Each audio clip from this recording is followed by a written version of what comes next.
Bom dia.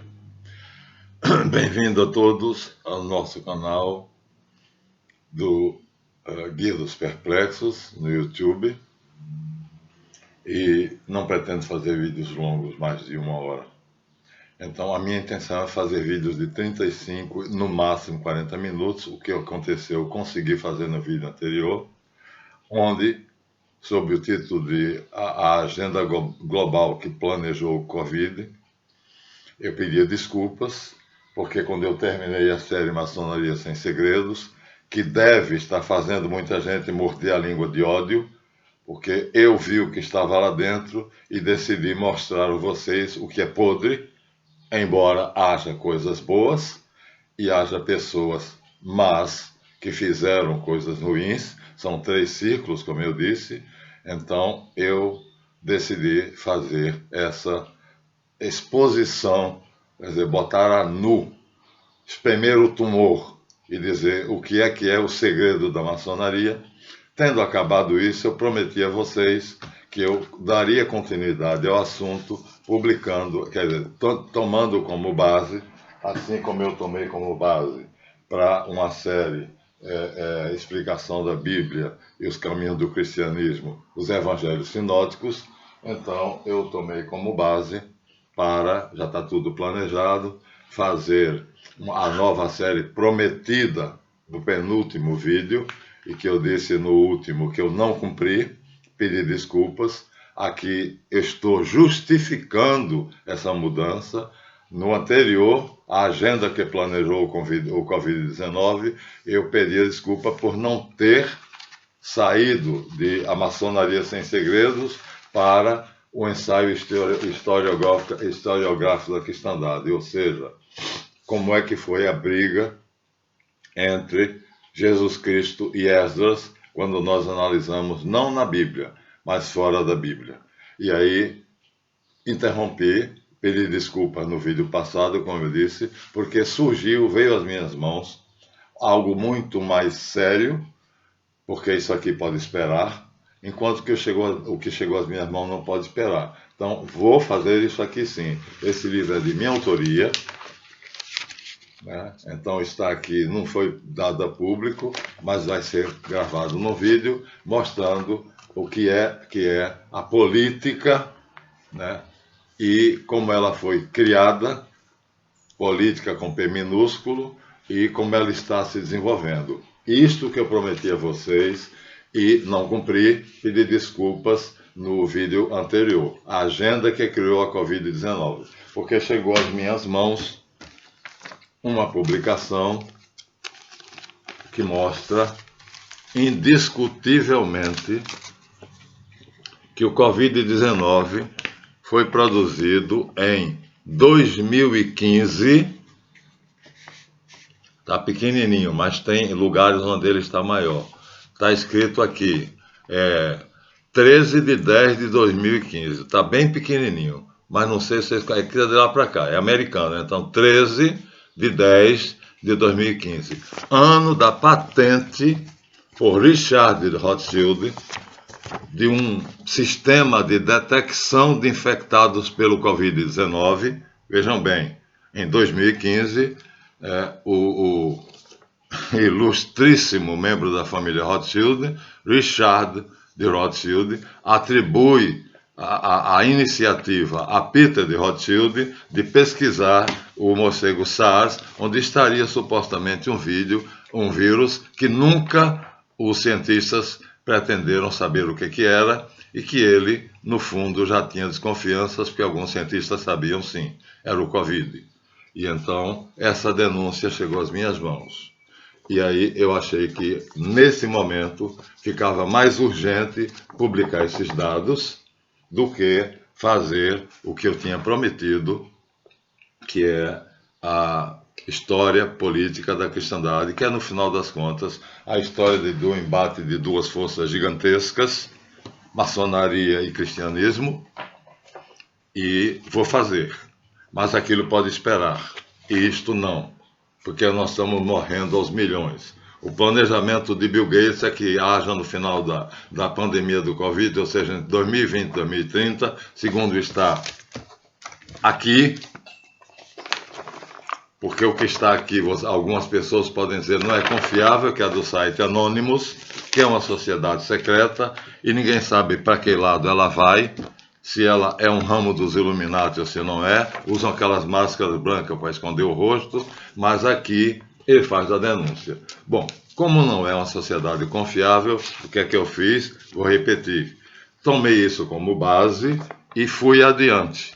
E indo adiante, encontrei em vários sites da internet uns que defendem a fake news.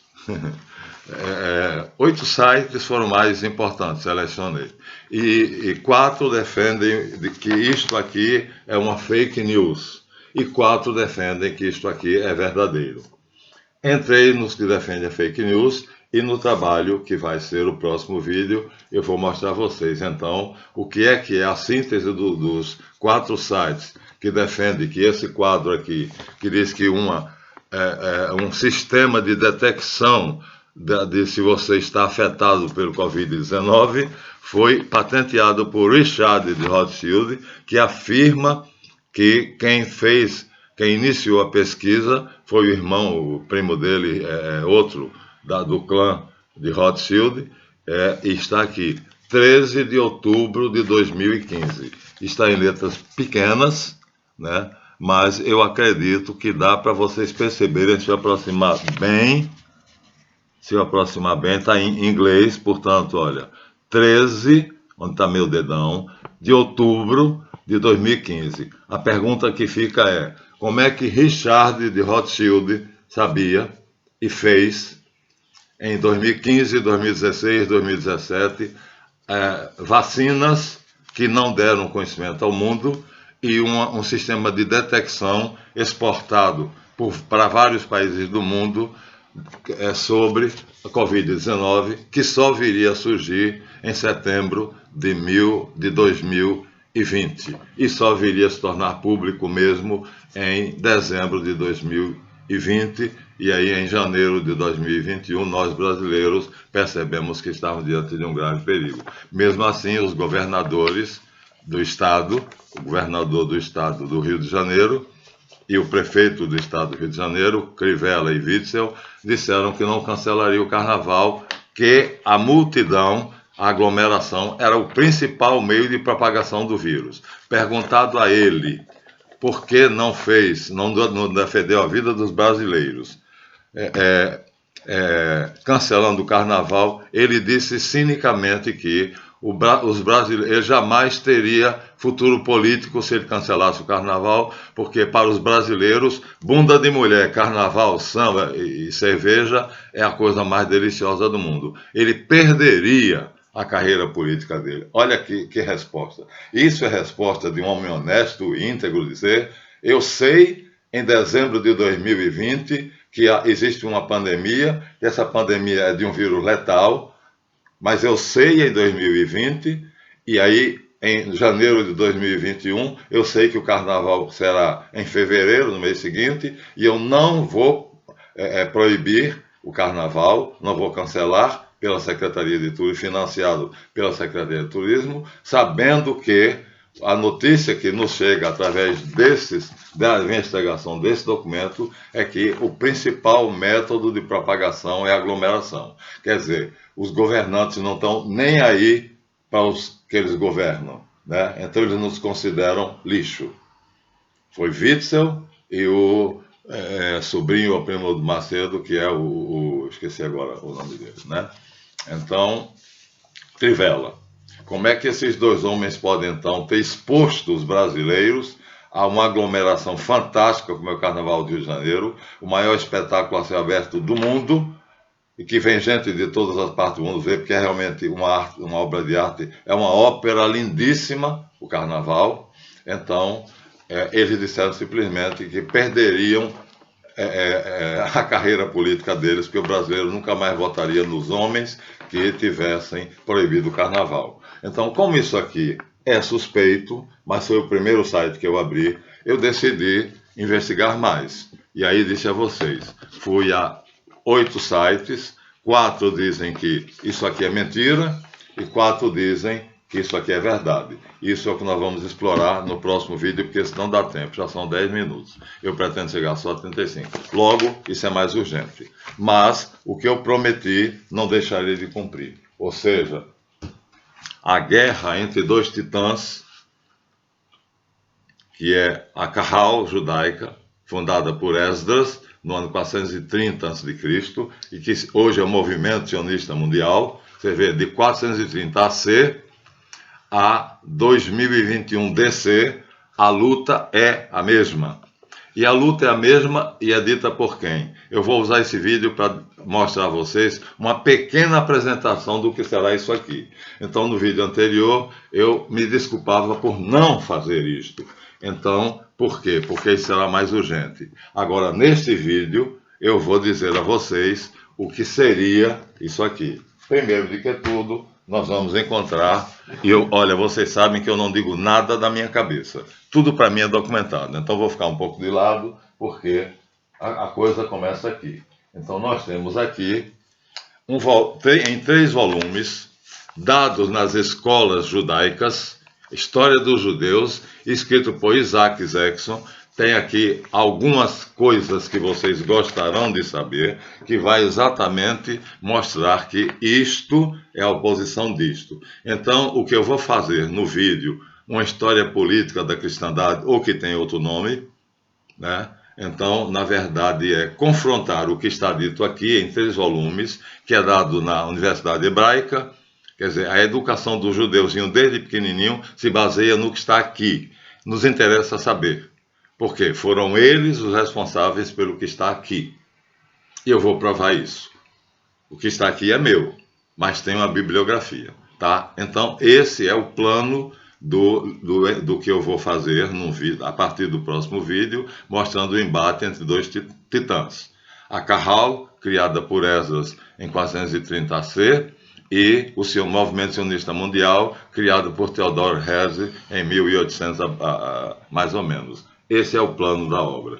Será feito a partir do próximo vídeo. Aqui vai uma amostragem. Então, faremos o confronto dessas 2 forças.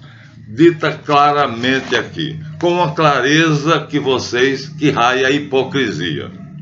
Uma dessas coisas é dizer que os judeus foram perseguidos e terminando no Holocausto, e os cristãos, portanto, são perversos, porque mataram 6 milhões de judeus, mas eles não dizem, não falam que isto aconteceu. Eu não sou a favor, viu? Mas eu mostro aqui que isso aconteceu em retaliação a 300 anos de perseguição dos judeus aos cristãos.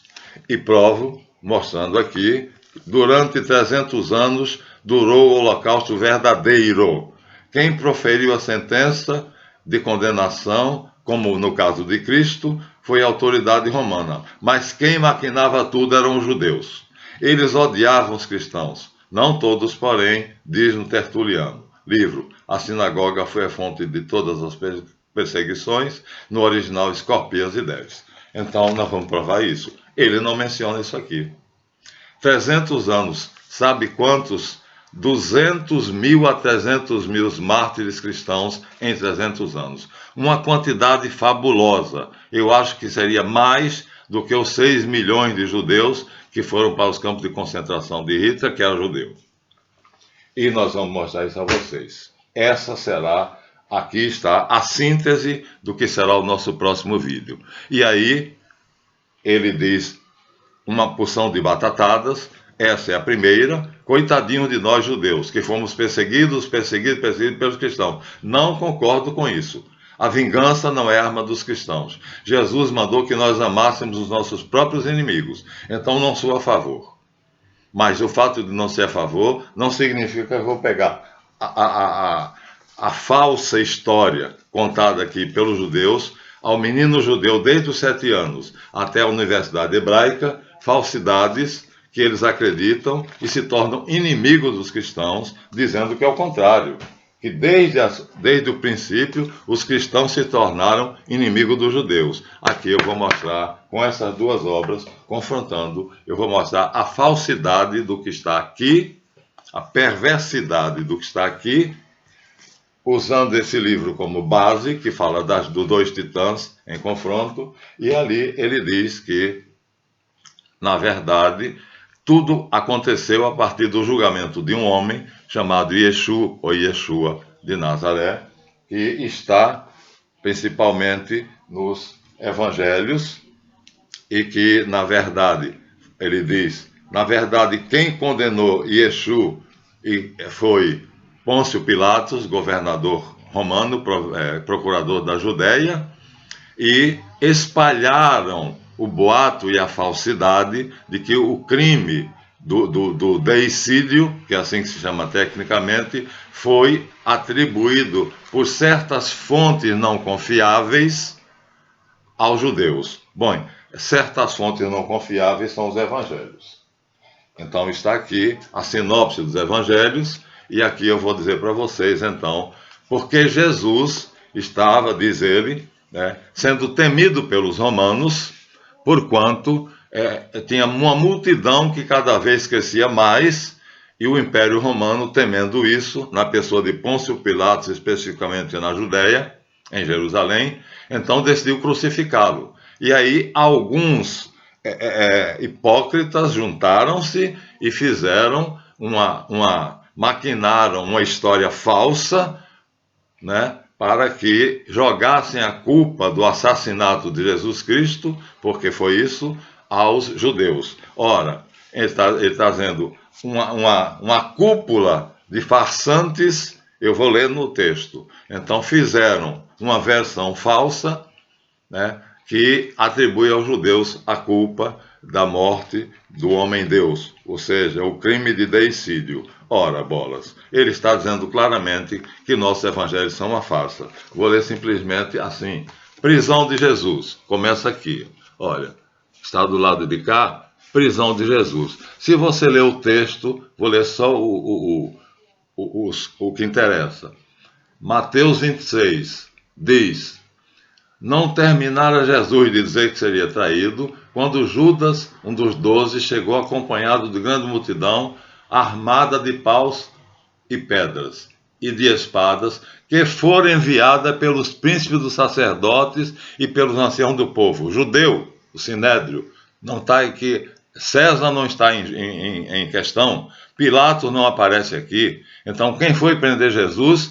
Os anciãos do povo, os sacerdotes e os escribas. Em Mateus, se você pular para Marcos, ele vai dizer a mesma coisa. Ainda não terminaram essas palavras, que seria preso, morto, sofreria na mão dos pecadores, referindo-se a Jesus, quando, naquele instante, Judas, um dos 12, chegou, acompanhado de grande multidão, quase a mesma coisa, armada de espadas e varapaus, enviada pelos príncipes dos sacerdotes, pelos escribas e pelos anciãos. Marcos e Mateus dizem a mesma coisa. Se formos a Lucas, diz, estava ainda falando, portanto ainda não tinha terminado, quando surgiu um tropel de gente. Vinha à frente deles aquele que se chamava Judas, o traidor, que pertencia a um dos 12. Aproximando-lhe de Jesus para o beijar, disse-lhe Jesus, Judas, com um beijo entregas o filho do homem, e estavam ao redor do mestre, perceberam o que estava acontecendo, os discípulos, e um deles quis lutar para defender Jesus. Depois disse Jesus aos príncipes dos sacerdotes, aos magistrados do templo e aos anciãos que tinham vindo contra ele, saístes com espada e varapaus, como se fosse prender um ladrão? Mas eu estava o tempo todo convosco no templo, e não estendeste vossa mão sobre mim. Então, a mentira que o Isaac Jackson espalha aqui é intolerável, simplesmente. Eu vou ler para vocês verem. Os evangelhos dizem claramente que quem prendeu Jesus foram os enviados de Anás, Caifás, dos escribas, do sinédrio, do templo, enfim. Então, veja, ele está ali dizendo que isto aqui é uma falsidade. E para provar que é uma falsidade, o que é que ele vai fazer?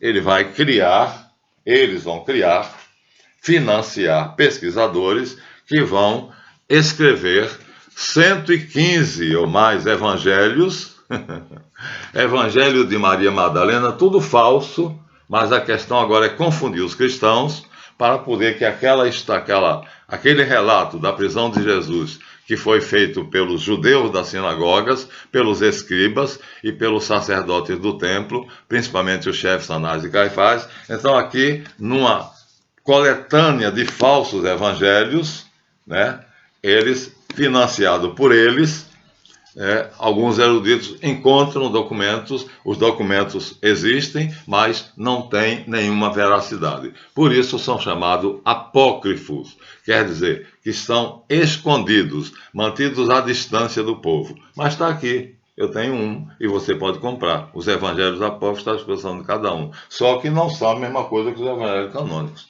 Na sinopse evangélica eu tenho os evangelhos canônicos, mas nenhum dos apócrifos joga a responsabilidade do crime de deicídio aos judeus. Nenhum deles fala disso. Fala de Jesus, fala de Maria, da família de Jesus, é o que eles querem. Então eles querem o quê? Fazer um movimento no qual vocês considerem que há uma paridade, uma igualdade entre os apócrifos que não mencionam quem prendeu Jesus, que não mencionam que a luta entre Jesus, os escribas, os fariseus e os donos do templo. O templo vai ser o centro do problema, segundo o trabalho de um acadêmico que nós vamos mostrar a vocês, já mostramos a vocês, mas ali vai ser o templo, vai ser o centro do complô para matar Jesus. Então Pilatos não tem nada a ver com isso.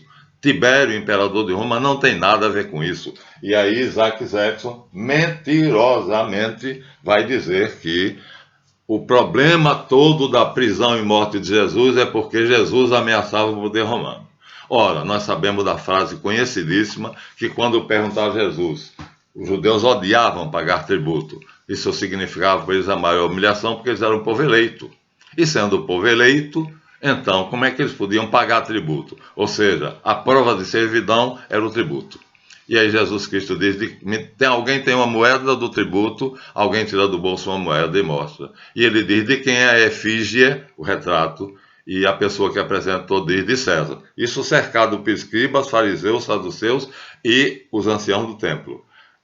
É de César. Ele diz, tu disseste, dai, pois, a César o que é de César, e a Deus o que é de Deus. Então ele não respondeu, porque se ele dissesse, é justo pagar o tributo, estaria indo contra a mentalidade nacionalista dos judeus, e, portanto, se tornaria um antipático. Olha como jogaram ele numa armadilha. E se ele dissesse, é justo, aí sim, iria despertar a ira de Roma. Injusto, daria razão aos judeus. Não, é justo, daria a ele a ira dos judeus. Desculpem, estou apressado por causa do tempo.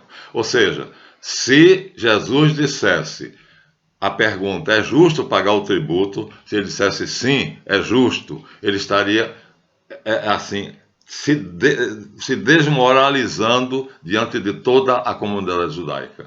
E se ele dissesse é injusto, aí sim, estaria atraindo para si a ira de Roma, que era quem mandava cobrar o tributo aos escravizados, aos servos, aos vencidos na guerra. E Jesus sai de uma maneira fantástica, sai de um dilema, o que é impossível. Ele não tinha como dizer sim e ele não tinha como dizer não. Qual é a saída dele? Vou repetir. Alguém tem a moeda do tributo, alguém mete a mão no bolso e mostra a moeda. De quem é o retrato, a efígie? E a pessoa que apresentou diz, de César. Olha, vem, a resposta vem da boca de quem apresentou a moeda. Ele diz, então, dai a César o que é de César. Ele usa a palavra que saiu da boca dos caras que estavam ali para poder ouvir dele ou a desmoralização, dizendo que o tributo devia ser pago, ele seria desmoralizado porque ele iria contra o nacionalismo judaico e Jesus pretendia unificar os judeus. Aí aquela resposta é justo, quebraria todo o planejamento de Jesus para unir os judeus em torno dele. E se ele dissesse é injusto, aí sim, César, representado por Pilatos, o consideraria um inimigo de Roma. Mas o que é que ele fez? Dai a César o que é de César. Logo, é justo. Vocês foram vencidos.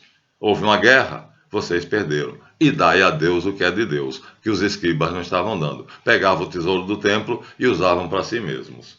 né? Ela devia ser o tesouro do templo chamado Corban, era para sustentar órfãos, pobres, mendigos e viúvas. E eles usavam para si. Anás, Caifás, escribas, fariseus e toda a corja lá de descendente espiritual de Esdras andava ricamente vestida, tinha suntuosos palácios, então tudo gira em torno do templo. Não tem nada a ver com Pilatos. E Jesus, exatamente para não transformar o movimento dele, que era um movimento de unificação dos judeus, para que recebessem a mensagem dele de coração aberto, que era amar a Deus sobre todas as coisas e ao próximo como a ti mesmo. Então, antes de dizer isso, ele precisa ter prestígio. Esse prestígio agora está em xeque, porque cria uma armadilha, mas ele sai dessa armadilha. Usa exatamente a palavra de quem é, e o respondedor, o cara da moeda, diz de César. Ele vai usar essa frase. Ora, se é de César, dai a César, porque é de César. Que saída de um advogado fantástico, né? Pois é. Aí a explicação, eles ficam frustrados, mas Jesus sabe que aquilo será durante pouco tempo. Eles vão continuar na obra deles de desmoralizar Jesus. E aí, para fazer isto, a história nós vamos ter que voltar, como já dissemos a vocês, eles vão usar um patife que se chama Esdras, que é descrito todo o processo que ele fez para desmoralizar o judaísmo oficial, a lei de Moisés, para desmoralizar o sacerdócio de Melquisedeque, que eram duas coisas sérias, né? O Pacto do Sinai e o Código Deuteronômico, para a época, era um milagre. E o que é que Esdras vai fazer? Segundo Bernardo Casper, judeu, diz aqui, ele vai criar a Assembleia dos Notáveis, a Carral. Está dito aqui. Eu vou usar a obra judaica para mostrar a vocês como eles são mentirosos, como eles são hipócritas. Então, resultado: a criação da Carral é feita por Esdras, 430 anos. Tenho aqui uma obra censurada que vai além disso e está caindo aos pedaços, que diz mais coisas ainda. Nós vamos colocar tudo isso na série. E aí, para desmoralizar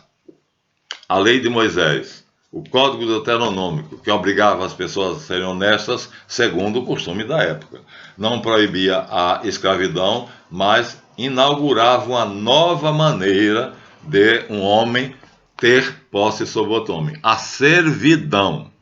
Então, olha que milagre. O Pacto do Sinai, o Código Deuteronômico, já disse isso aqui em outros vídeos, cria um verdadeiro milagre. Acaba com a escravidão e cria a servidão. Diferente, porque a escravidão era para a vida toda. Quem fosse escravizado morria escravo. E a servidão não. De 7 em 7 anos eram libertados. Ou seja, se você fosse escravo por guerra, por dívidas ou coisa dessa natureza, você sabia que o seu tempo de subordinação e a sua vida está na vida de um homem, está sob o poder de um homem, só duraria 7 anos, findos os quais a lei de Moisés mandava libertar, o ano jubileu.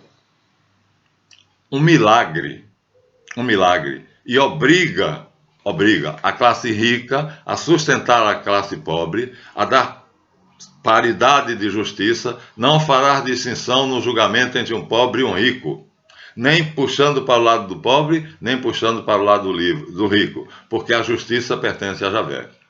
Eles não vão fazer isso. Hoje eles manipulam o Supremo Tribunal Federal. Nós sabemos que o Supremo está nas mãos, né? Então eles desmoralizam através desses 2 livros. Um está quase acabando, mas eu não vou abrir mão dele, porque ele dá mais detalhes do que Bernardo Casper, porque justamente Bernardo Casper, para poder não dar o segredo da Carral, ele aí censura certas coisas que apareceram por uma certa distração. Eles sempre se distraem, e apareceram nesse livro aqui. E aí o livro se chama está caindo aos pedaços. O livro se chama, ai meu Deus do céu, cadê o título?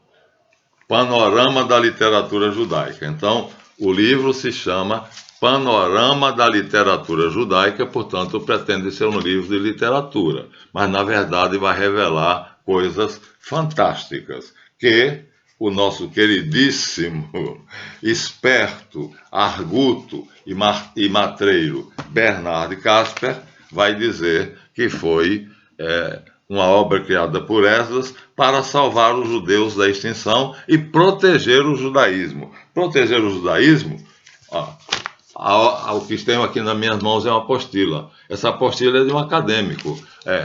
Faculdade de Filosofia e Ciência da Religião, pós-graduação, Melquisedeque, sacerdote Elion. É o que Esdras vai usar para, se tornando um exemplo de sacerdote, controlar o templo. E aí, as gerações posteriores a eles, os escribas que o sucedem, vão fazer isso e vão controlar o templo. E quem é que vai prender Jesus? Vamos voltar lá. Quem vai prender Jesus é exatamente os sectários de Esdras, que eram os donos do templo, em redor do qual girava toda a economia. Está dito aqui, eu já li, mas vou ler de novo. O templo vai ser a fonte de renda dos corruptos herdeiros da tradição de Esdras, a Carral, ou a Assembleia dos Notáveis, ou a Grande Assembleia, né?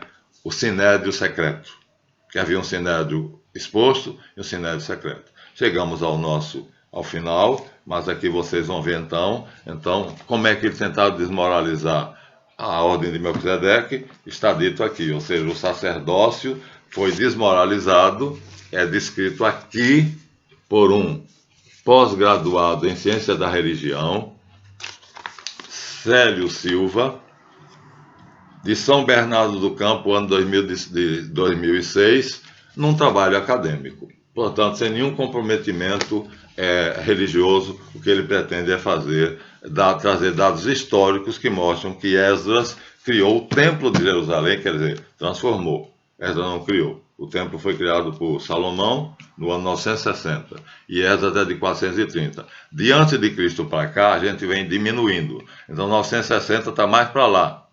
430 está mais para cá. Entenderam como é que é? É assim.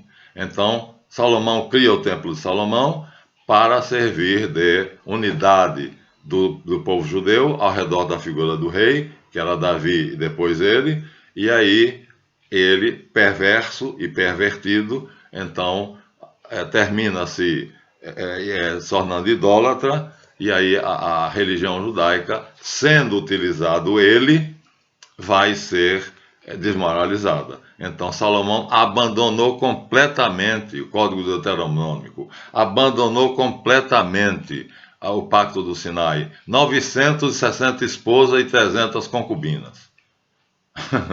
A lei de Moisés só permitia 8. E Jesus, na sua célebre parábola das 10 virgens, arredonda para 10, mas não era 10. Jesus conta na parábola arredondando para 10, é um número cabalístico, quer dizer, a totalidade, mas o Pacto do Sinai só permitia 8. E aí isso é uma maneira que ele vai fazer para desmoralizar o sacerdócio de Melquisedeque e assim tomar conta do Templo de Jerusalém e transformar ele no banco central dos escribas. Está aqui, vou ler para vocês. E aí, para desmoralizar a Torá, aqui é o sacerdócio, mas tem a Torá. Ele não tem somente que desmoralizar o sacerdócio. Não contente em desmoralizar o sacerdócio, ele também quer desmoralizar a Torá de Moisés e o Pacto do Sinai. Então, o que é que ele faz? Ele cria uma nova Bíblia, uma antibíblia, com os comentários à Bíblia, que são falaciosos, e criam-se livros e livros e livros que mostram uma outra visão, uma versão completamente falsa da Bíblia. O Zohar, Sefer HaZohar é o mais famoso, eu tenho ele completo, não chegou ainda, mas vai voltar para a minha estante, em 22 volumes. Aqui nós temos o rabino Ariel Ben-Sion, que faz uma síntese, mas o que é isso aqui? É uma antibíblia. Ou seja, ao lado da Bíblia, a lei de Moisés, a Torá, então ele cria, começando por comentários, falsamente, supostamente comentando a Bíblia, ele vai criar uma antibíblia. O Zohar, o Sefer Yetzirah e o Talmud. Pronto. Então, assim, Esdras criou um mecanismo que vai pouco a pouco transformando os judeus inteligentes em defensores da antibíblia. E aí a Bíblia passa a ser um livro de fábulas, desmoralizada. E o sacerdócio dos judeus, que desapareceu por causa das guerras que havia de conquista.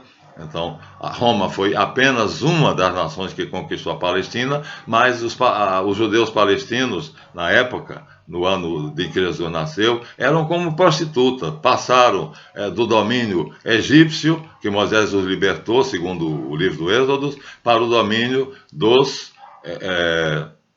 babilônios e assírios babilônios, ou seja, o Império Caldeu, depois para o Egito, depois para os persas, depois para os sírios, não confundir com os assírios. E assim como prostituta, de mão em mão, os judeus vão sofrendo, e os escribas vão ficando à parte. Eles criam um mecanismo que os imuniza. Como hoje, um mecanismo imunizou Temer, que foi preso e solto 2 vezes, Michel Temer. A denúncia não é minha, estou citando o Ciro Gomes, e aí, julgado pelo Supremo Tribunal Federal, ele teve o passaporte apreendido e a prisão decretada. Foi solto. De novo a prisão decretada e o passaporte apreendido. Foi solto. E aí, mais tarde, política é intriga. O nosso presidente Bolsonaro, que diz que tem as mãos limpas, não se sabe como, havendo uma explosão no Líbano, ele manda para lá, como representante do povo brasileiro, Michel Temer, com o passaporte cedido a ele de volta, por ordem do presidente Bolsonaro, e ele vai se tornar embaixador dos brasileiros no Líbano. Esse homem não me representa. Tudo isso, portanto, vocês vejam como a gente coloca, de 430 AC, a.C., a 2020 DC. Como é fácil, os fatos são um só, porque a guerra é a mesma. A guerra continua. Não sou favorável ao Holocausto, seria doido, seria louco. Um cristão não pode ser antissemita. Jesus era semita. Então dizer que um cristão é antissemita, ele seria um louco. Hitler não era antissemita, era judeu-semita, Ashkenaz. Os judeus têm uma divisão entre Ashkenaz e Sefarade. E os Sefarade, que são os judeus que tomaram o mundo e fizeram a nova ordem mundial, odeiam Sefarade porque eles respeitam a Torá. Há uma briga entre eles. Essa divisão existe hoje. E ele vai dizer ali como surgiram os Ashkenaz. Vocês então vão ver. Será que ele vai dizer a verdade? Não, não vai. Não vai, porque exatamente o diabo é pai dos mentirosos, porque é ele o criador da mentira. Então, ficamos aqui para desmoralizar o que os discípulos de Jesus fizeram. Mataram Jesus, porque você viu o texto que eu acabei de ler. Quem prendeu Jesus não foi a autoridade romana. Foram as autoridades judaicas. O templo, que era o centro do complô de Esdras. Está aqui claramente. Para desmoralizar esses livros, então, o que é que eles fazem? Eles pagam alguns eruditos para encontrar outros evangelhos que não digam aquilo ali e vão dizer, está vendo, Jesus era casado com Maria Madalena, Jesus, na verdade, nenhum outro evangelho menciona que Jesus fosse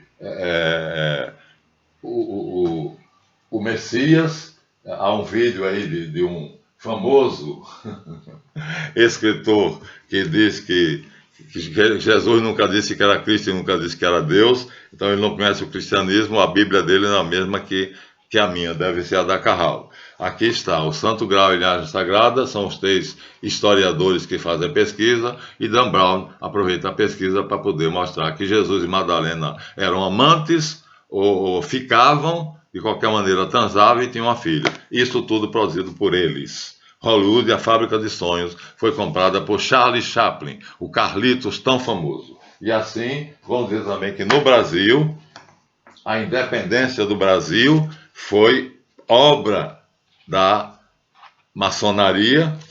Aí nós vamos ter um link entre maçonaria e a Carral. Aqui está o Tiradentes levado para a prisão porque queria libertar o Brasil de Portugal. Portugal estava na mão dos judeus, então libertou o Brasil, e o que foi a independência do Brasil, tão belamente colocada aqui, né? Independência do Brasil foi a venda do Brasil ao Rothschild. Posso provar isso e vou provar. Então vocês veem o que espera vocês. Ou seja, como bem diz Sergei Retin,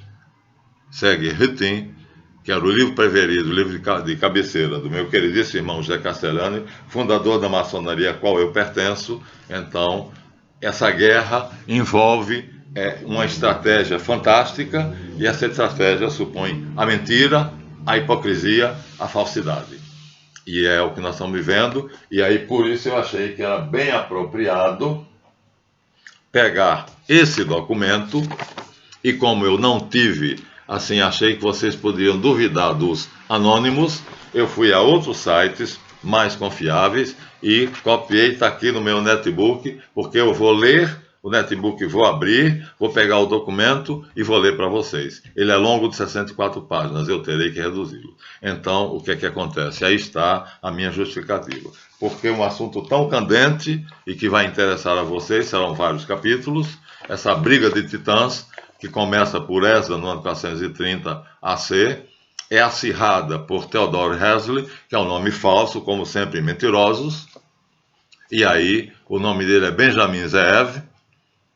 Então, Esdras cria, Benjamin Zeev traz ela à luz poderosamente, porque durante esse tempo a Kahal se fortalece e se torna o maior império oculto do mundo, a sociedade secreta mais poderosa. No dizer do rabino Davidson Weiss, um poço cheio de dinheiro é a fortuna que Rothschild tem. 1 trilhão e 500 bilhões na fortuna, na conta pessoal dele, e 5 trilhões que ele administra, que são a fortuna do grande rico. Todo grande rico sabe, se quiser continuar sendo rico, bote seu dinheiro na mão de Rothschild, que ele vai render e você vai engordar a sua fortuna. Obrigado. É isso que eu tinha a dizer. Vamos então dar preferência a isso aqui, mas eu lerei isso aqui só como introdução e mostrarei depois no meu netbook, o site mais confiável, porque ele dá como você entrar no SpaceNet. Ó. O documento está aqui, o documento original é do SpaceNet, que é o escritório holandês de registro de patentes, onde mostra que Richard Rothschild, que está aqui, ó, Rothschild é enviado, Rothschild, quem faz a patente, Rothschild, Richard, não há como negar. Aí tem alguns que dizem, pagos por eles, que isso aqui é falso. Aí, mas ali no meu netbook está dando o endereço de como você entrar no SpaceNet. E aí vai ser uma briga feia. Porque aí aqueles que estão dizendo não é verdade, é só você clicar e entrar no SpaceNet e você vai ver se o documento é verdadeiro ou falso. Você vai tirar limpo. Você. E não a propaganda sionista. Muito obrigado.